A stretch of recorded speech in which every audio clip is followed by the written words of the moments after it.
nyagasani nzamwitura iki ku byiza byose yangiriye? nzamutura inkunguruhukiro kandi nambaze izina rya nyagasani. hahirwa abatumiwe ku meza ya nyagasani.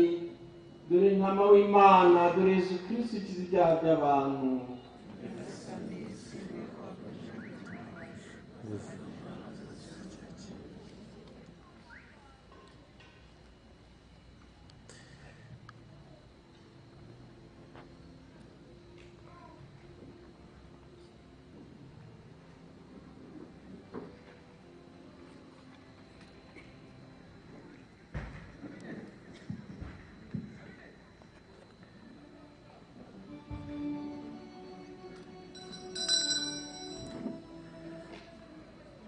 Kristo yazakuzwe.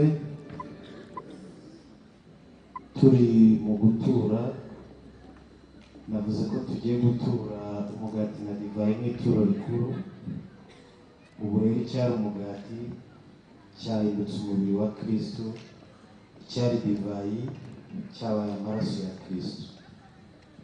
ibyo bituma muri uyu mwanya mwiza tugezeho wo guhazwa itabi bya buri wese, twibukiranye ko abahabwa umubiri wa Kristo n'amaraso bya Kristo ari abakristo gatolika kandi nabo biteguye neza.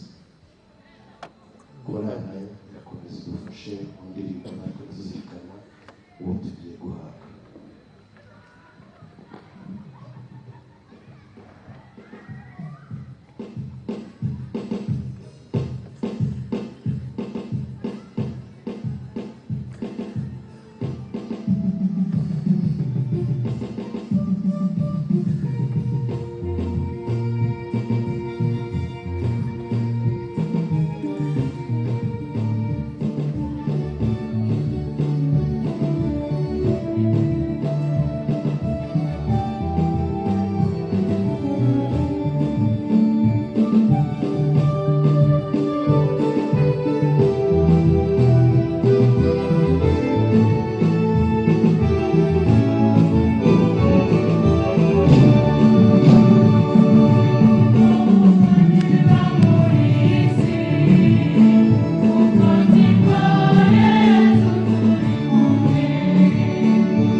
Yeah.